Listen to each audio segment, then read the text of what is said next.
معانا معالي السفير حسام قويش المتحدث باسم مجلس الوزراء، ونعرف منه تفاصيل بشأن هذا الموضوع. مساء الخير معالي السفير.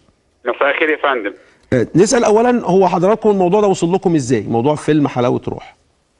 لا، هو فيلم حلاوة روح مثار في كل الجرائد والمجلات والآراء، ويعني الموضوع مثار على الشكل المجتمعي بصورة واسعة خلال اليومين الماضيين. فما يعني فيلم حلاوة روح مع يعني لم نشاهده، انا شخصيا لم اشاهده، لكن صار يعني في كلام كتير حوالين الفيلم ومحتواه، وانه تصنيفه لفئه عمريه معينه لا يتم الالتزام به في عند دخول السينمات. يعني في امور كتيره واصله للمجلس بخصوص المحتوى الفني وللفيلم.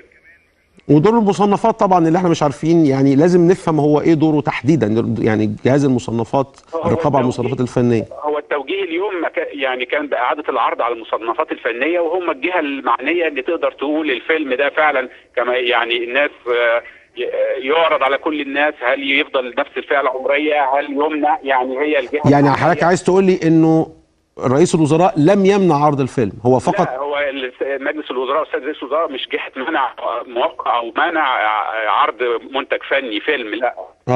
يعني هو فقط طلب باعاده عرضه، لكن الفيلم شغال. يعني انا لو خلصت ورحت، يعني انا مش قادر اقول لسيادتك اذا كان معنى عرضه، هل اعاده عرض على المصنفات الفنيه ده يستوجب انه يوقف العرض خلال فتره البحث ليه، ولا يعني انا متصور ان هيوقف لفتره وبعدها المصنفات تقول كلمتها، يا اما يعود بنفس الصيغه او بصيغه ثانيه فئه عمريه او بتاتا. يعني فانا تصوري اذا كان في فيلم يعني بيعرض على المصنفات في التوقيت ده ما يكونش في دور السينما.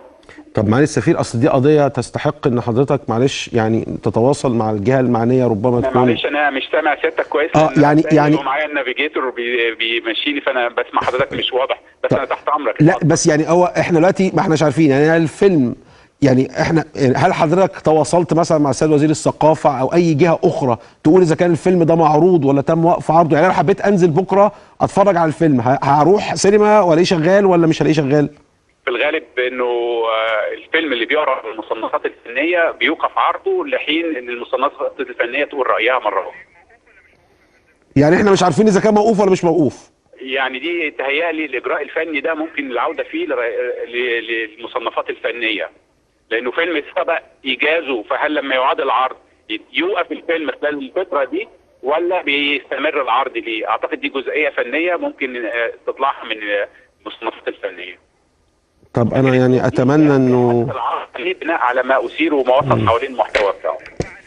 طب انا بس مش عايز انفعل قوي في الموضوع، بس لا يعني احنا عايزين ما دام في قرار صدر من السيد رئيس الوزراء يكون كامل بقى. يعني هو هيعاد عرضه ويوقف ولا يعاد عرضه وهو شغال؟ ما ده حضرتك هتكون كلمه المصنفات الفنيه هي دي الجهه المعنيه بان هي تفصل بالفيلم، مش مجلس الوزراء. مجلس الوزراء وجه بس السيد رئيس الوزراء بالعرض على المصنفات، ولكن اللي يقول الرد على تساؤل سيادتك بيكون هي لجنه المصنفات، هي اللي هتدرسه وهي اللي هتشوفه وهي اللي هتقرر يعني اذا كانت الرد اللي سيادتك بتتساءل عنه.